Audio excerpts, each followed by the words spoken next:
So Putin gave this annual end of the year Q&A, and he literally talked about a few things, especially related to the economy. And he actually singled out Argentina for really their failure, saying that using American dollars isn't going to strengthen their national sovereignty. It's not going to strengthen them at all because Argentina's Milei, who a lot of people on the right and libertarians wrongly praised, just going off of what he said, not understanding, Argentina's politics and what he was actually going to do is shut down the media and all of these things that, just less government without understanding that isn't necessarily good. Especially for a country that is already on high inflation. So Putin mentioned, like, just because you have high inflation doesn't mean you just go to the dollar. That's not going to strengthen your economy. And he specifically mentioned Argentina, so that was cool. And he also said that the use of the dollar and the euro have declined since the sanctions began on Russia. And they have. And again, like, let's throw this up. Yeah, let's throw this up. Oh yeah, you can put this on the Twitter up. And so the dollar and the euro have definitely gone down, and of course, like, the ruble hasn't been entirely stable, but it has grown as a currency because it's been forced to. So again, all of these sanctions on Russia just basically forced Russia to look at other alternatives. For example, you lose your job, you've been wanting to learn something new. When you lose your job, you have the opportunity to learn something new and try something you never tried before. That's kind of like what happened to Russia, is like they had this opportunity, they were preparing for it, they actually knew this would happen. They prepared for this since 2014, and when it happened, they already had things in place.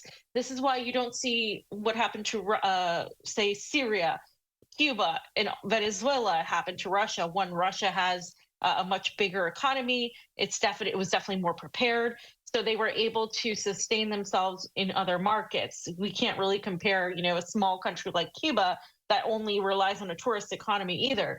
But Russia did take a lot of precautions on this. So Putin also talked about the expansion of domestic issues in Russia, for example, expanding roads, which is something Russia really needs because they don't really have as many highways in Moscow, which it lends to a lot of traffic, expanding the high-speed highways and rails, specifically between St. Petersburg and Moscow, but also to the south. And he also mentioned Russia, Ukraine, and how really everything that's been happening in Ukraine has been a result of Ukraine getting freebies. But that's pretty much ending now. We've seen with Zelensky's meeting where he didn't really get what he wanted. And so he's pointing that out. He's obviously following with the whole Zelensky thing. And I said this before, Zelensky will be replaced. That's a consent. Like, I think now people are starting to see that. And he also talked about, interestingly enough, about making prison terms more fair in terms of the people that are behind bars. And I got the feeling, fam, out of listening to Putin today more than ever, that he is more moderate than people think. People think that Putin is a conservative. Putin may be socially conservative, but he is more of a moderate because some of the things he says were almost too liberal for people who are far more, conservative on a lot of social issues. But he mentioned the Gaza situation as well. He said that what's happening in Gaza is catastrophic, and nothing like this happened in Ukraine. The reason he mentioned this was because there have been obviously comparisons to how people would react if Russia did what Israel's doing, right? Because Russia, this whole time, we have been told to hate Russia because of the violence that they have unleashed on poor Ukrainians, right? That Russians are killing Ukrainians, and we have to accept Ukrainian refugees, and we need, the Ukrainian flag. Look what Putin, this dictator, he's like Hitler. He's going out and coming in and spreading himself, like he wants to take over all of Europe, and go back to the Soviet Union, which is hilarious because Putin is not a communist and Russia hasn't been communist for a while. And so they say this, but imagine if Russia did what Israel did, that would never be allowed. And so he stressed that that Palestine needs to be established as a state. He stressed that that needs to happen overall, and that what's happening is absolutely awful. And then he also talked about, again, his relationship, Russia's relationship with China, saying it's unprecedented and that the trade will increase by 220 to 230 billion dollars this a year. So I mean, it's interesting. It's a lot of what he's been saying.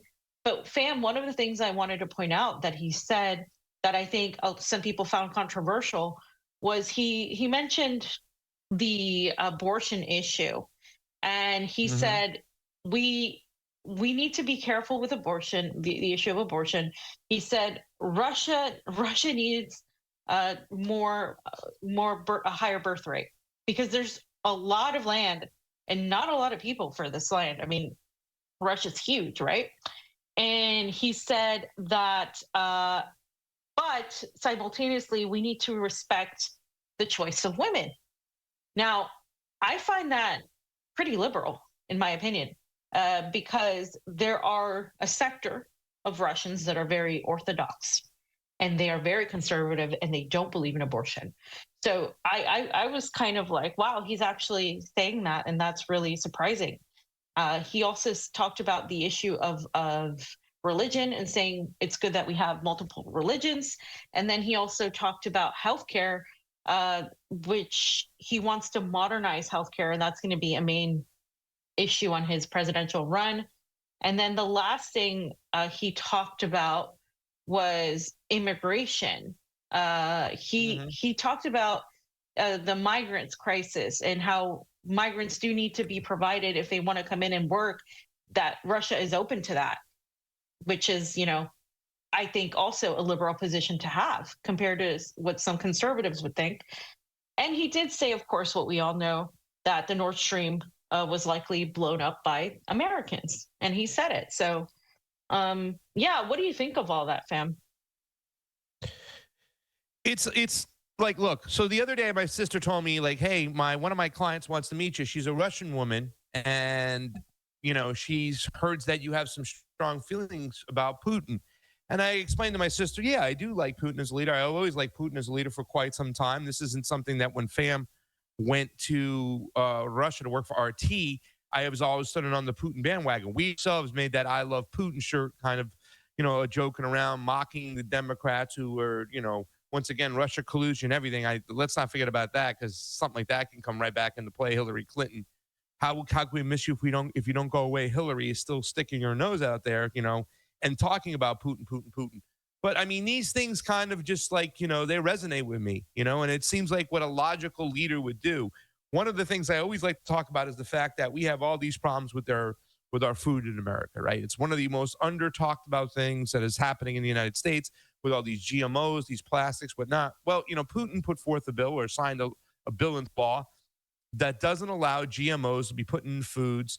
And that means he's paying attention to the actual health care of his people. And at the end of the day, when you see a leader who really cares more about his people, and whether or not, you still want to believe that Vladimir Putin is part of the globalist regime, the WEF, and he's working alongside Klaus Schwab and Xi Jinping to bring apart the, eradication of the world, that's hard to really prove when he makes moves like this, when he acts for the benefit of his people. And that's all we continue to see from this guy, is just acting with compassion for his people, taking care of his people. I really wish that we would have leaders like Vladimir Putin here in America. I really do. I honestly can say that, and no matter how much the jibber jabber goes around or the establishment wants to put out there that Putin's some evil thug.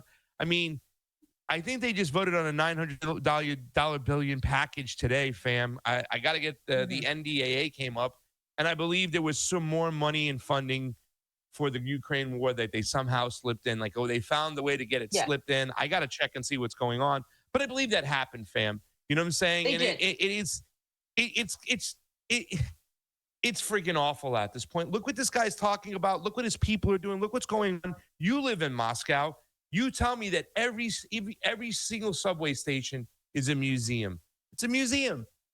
Every subway station we have over here is a homeless encampment. It's bad. It's run down. It's beat up.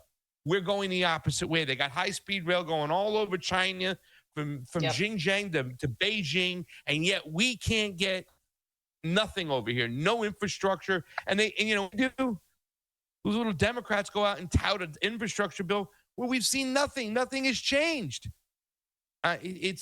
People need to start opening their eyes and really see what's going on when it comes to Vladimir Putin and Russia. You're there firsthand.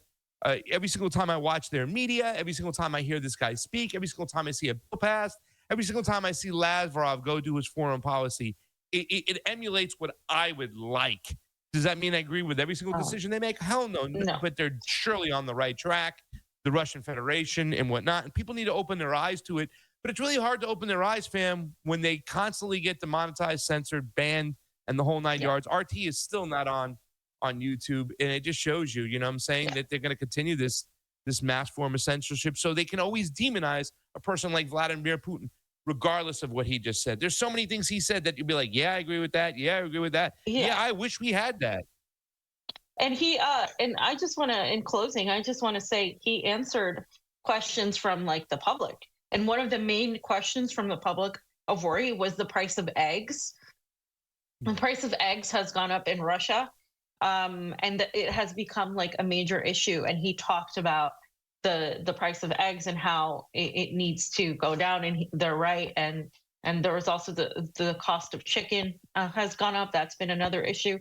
So these are like things. I don't know the last time Biden went up and like had a conversation where it was like, just knowledgeable and just an exchange of ideas. He took questions from the media and they were all there, like, answering, asking him questions, and he was just answering them. He even took question from an AI, Putin, on the future of AI. And of course, Russia has said that AI is something that you have to be careful with, obviously, but they also want to embrace the whole thing is technology is going to advance whether we like it or not. And if countries stay behind, that's also going to affect them and leave them more vulnerable. So that's one of the issues that people need to understand. Like, countries will do that because that's where things are going. The countries that don't do that, they're going to be susceptible. And I do think like there's, this hold where people don't want that to happen. And I don't think it necessarily means that all of these countries like China and Russia are going to become, a big part of this prison that we're all going to be in. I disagree with that. I think it's very reductionist in terms of the people of these areas and how the people are going to react and how the people are, what they're going to do. So yeah, it was interesting to see that interaction with Putin and people, because we don't see that in the States. And I gotta say, Russia has its own issues domestically, but at the end of the day, like, I always go to the back of my mind, I say, well, as long as I'm not Russian, I'm not going to sit here, and tell them what they need to do. And there's definitely a lot of things to be worked on here. And I see some of the things the U.S. does that are, like faster, less bureaucratic and all of that. But Russia came from the fall of the Soviet Union.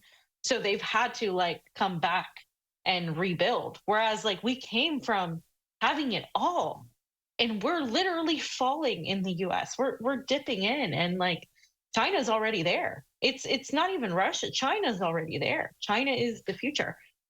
That's the reality. So I was just pointing to the big 75-inch TV behind me on the wall as we were trying to get ready to go for a different look, still having problems waiting for lights to come in. Had a camera guy come in and help out.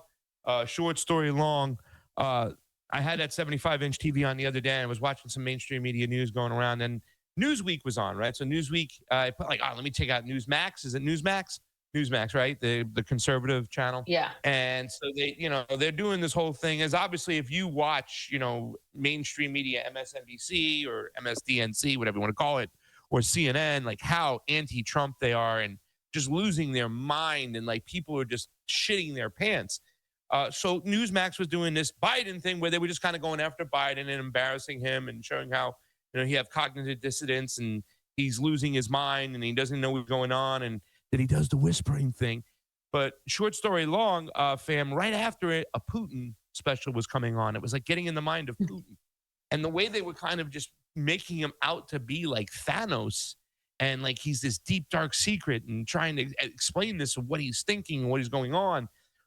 It's just fascinating. No matter what, they might all seem like one side is different than the other. But when it comes to empire, when it comes to support of war, they'll all be on the same page. They know what to say. And that's why they keep shows like Newsmax on there, and like OAN, right, got thrown off because they were talking too much about COVID and vaccines and elections. So they throw them off. So they control you. It's a very tight rope, a very narrow. You can go out very little out. You can color very little outside the lines before they shut you down because they're controlling the narrative. It was fascinating, fam. This in the mind of Putin, and it was all these people. I'm like, where do you come up with this shit? Where do you come up with it?